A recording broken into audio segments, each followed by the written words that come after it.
Hey y'all, I've been thinking about trauma again today because it's what I think about a lot. Because it's a slippery slope, trauma, you get triggered. What happens, when I got triggered, it's a deer in the headlights. Like there's a thing that happens and I froze. And as we know about deer in the headlights is they can't unfreeze themselves all the way until they die. So what did I have to figure out how to do? There's still a little deer soul in there scrambling around looking for the controls to figure out how to get out of it, how to stop it.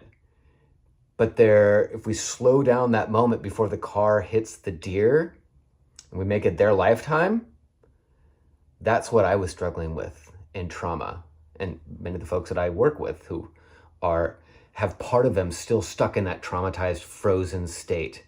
One of the biggest pains is they realize that life is going by past them and they are stuck. They're immobilized, and it wasn't even their fault, right? They just showed up and they're doing something, and all of a sudden it's the outside world or it's the inside world. Somewhere in there, some kind of dangerous event is about to happen and everything freezes.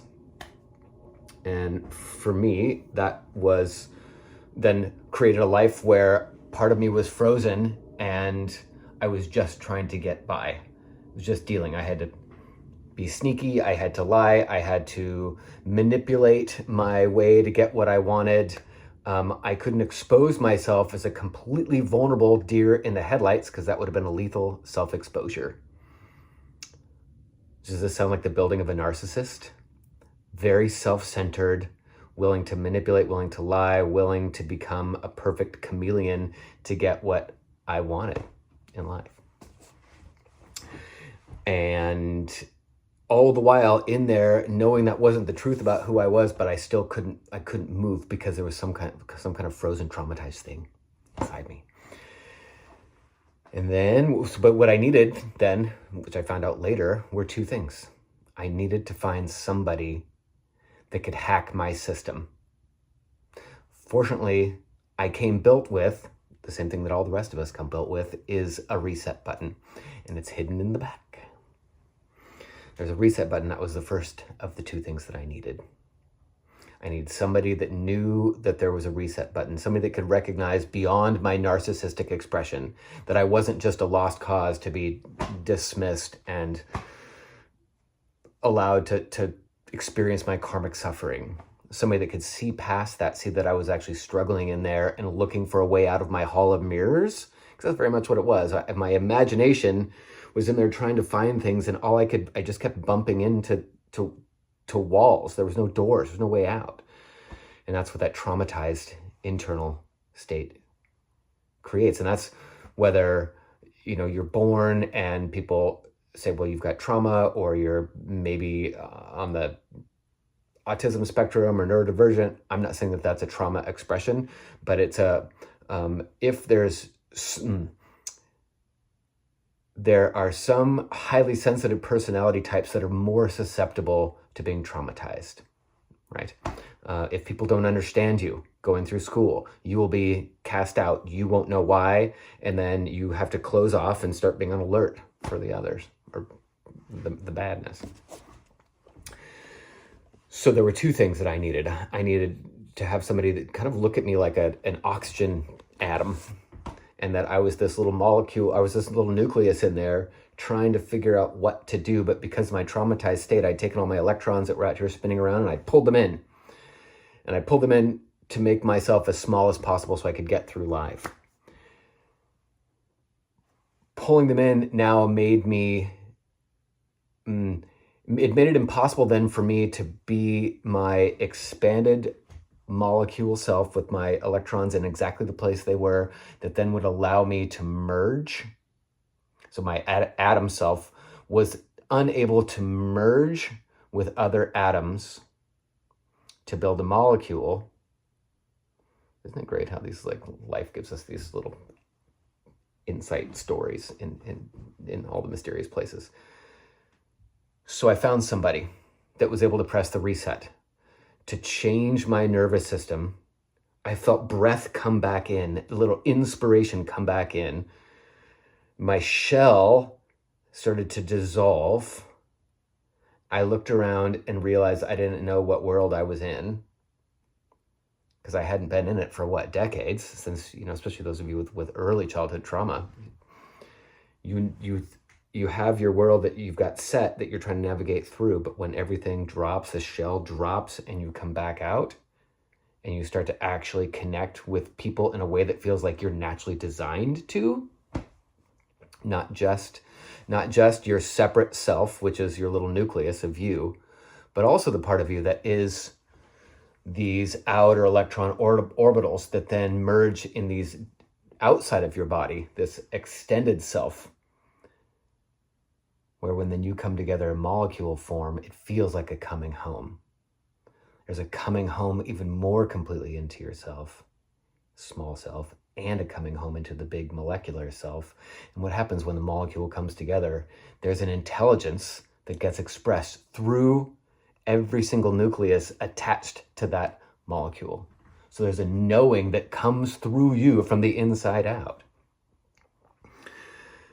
And then what does the molecule do? It grows and grows and grows. So if you are looking to find a way out of your hall of mirrors in that traumatized state, and you think that it's possible, for me, I needed to find two things. I needed to find, first of all, the person that could actually see through me, see what was actually happening, and just with the way they were able to interact with my, whether it's energetically and or physically, that there was a reset button. And in that reset button, everything started to realign itself. The second part was for me to figure out then what was going on, realize that there was this awakening thing that had happened. What was that? It was just awakening back to what I am. And I awakened, it wasn't some Jesus thing. It was just me coming back into, this is what it actually feels like to be human and not scared for my life internally. And so as human, wow, what do? There's actually a merging with other people when two or more are gathered in my name. Well, it's the capital M, my name. To me, it seems like, waking up into a big mind that is us. And I then found myself attached to this molecule, still separate and me and unique and inseparable from this human molecule. But now I'm on the end. And my job then, for me to continue to feel this way and fulfill what it is my job. And what's my job, my purpose, my design. The design of a molecule does a thing. A molecule does a thing, right? And it attaches, it just sits there and it grabs the others as they're floating by. So you may have to learn whatever it is that person that found you, or whatever your calling is, whatever molecule you're supposed to be attached to. Find the person that can help reset you, and you merge into the molecule. So save yourself first. Oxygen mask here first. And then give yourself that gift the rest of the week by finding the others. Finding your art that has a very solid craft and very solid scientific specific set of steps to help reset the person looking for themselves, help them reset so they come out, and then they can then attach to their molecule, whether it's your molecule or somebody else's molecule. But that awakening experience has steps where when there's that connection, after the trauma contraction comes back out, electrons are floating around out here. Now they're actually in their authentic formation where they can then start to co-regulate with the others and have that real coming home experience. It's going to happen anyway. It's going to happen when we die, but it's really fun to do when, before you die. And for me, I do these fun things where I show this video and what it looks like. This is me doing this work because this is what I do. This is the most fun thing. And this dude is, a couple thousand miles away on his couch. I'm talking, because I'm doing some sort of teaching here, but watch his weird movements. What is he doing? He's reorganizing the relationship between his nucleus, his inner self, and how the atoms running the energy up and down through his spinal cord. Secret disclosure here, the spinal cord plays a big role in resetting your contracted state, your traumatized state, my traumatized state, resetting it back into this like relaxed coming home. This guy in particular, we started working together because he'd been kind of homebound with long COVID, chronic fatigue. He couldn't work. He was running out of money. And he was separated from people. He was separated from himself. Dude was like thrashing about and pissed off and in despair. And I was like, all right, I'll play this game. Let me see if I can play with my consciousness to try to find a way to find your electrons and do this weird thing that looks like a Kundalini awakening, or there's different terms for it. It's a game. It's a game because I call it a game because if you take it too seriously, then you become that asshole parent that's like yelling at the refs on the field, and it's all dogmatic. There are specific things that you have to do to learn to play any game. You got to play by the rules. But there's a lot of art then that you can engage in once you learn the basic rules. And as with any game, it's a heck of a lot of fun. And to play with high stakes, like people are dying out there. So many of us are walking around like deers in the headlights.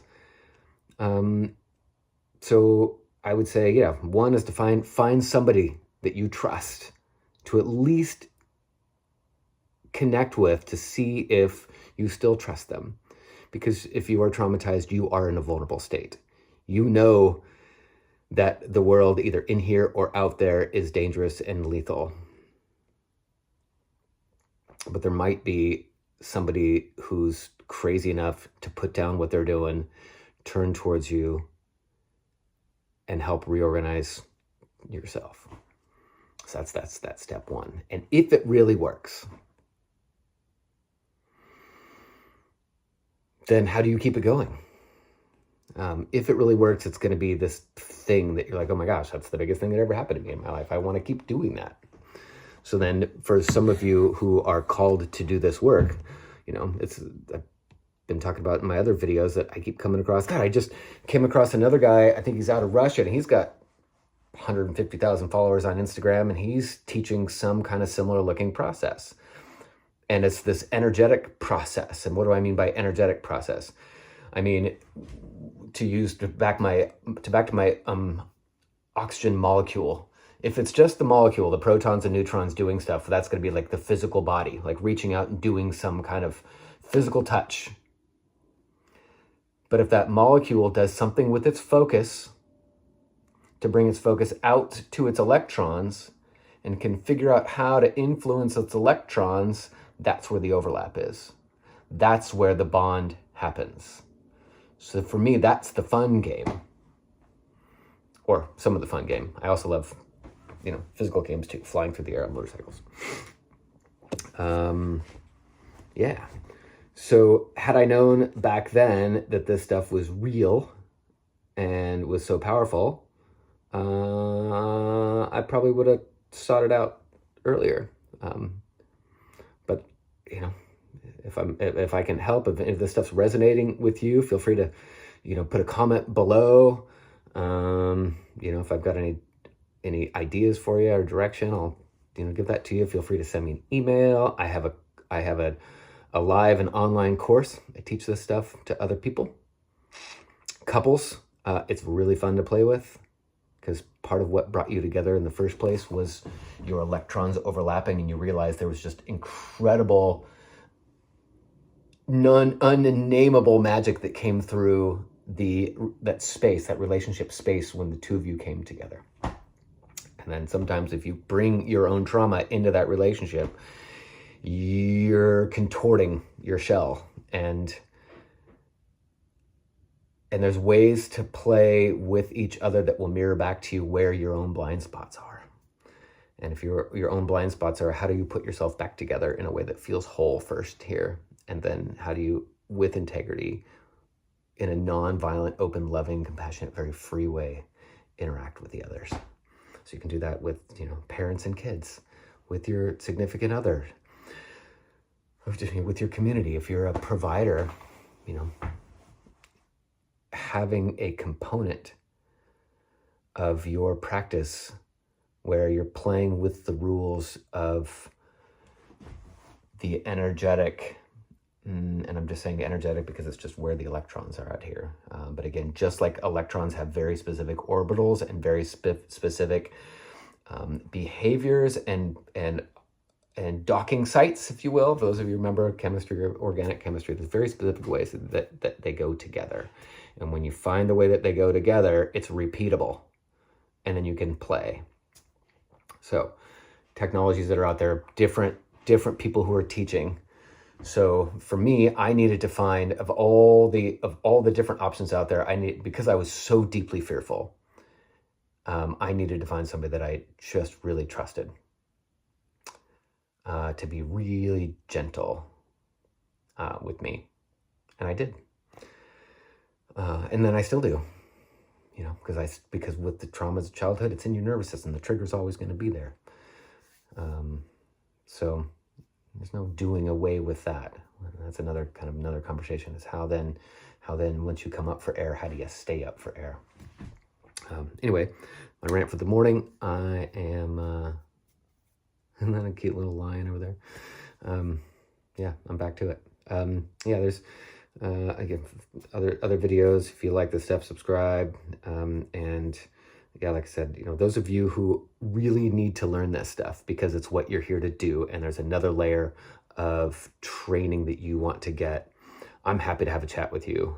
There's a few people that I really resonate with that are really crystal clear about what they need, what they're here to do, and may need some help with nuancing the craft. So if you're still here, thanks for sticking around. Otherwise, cheers.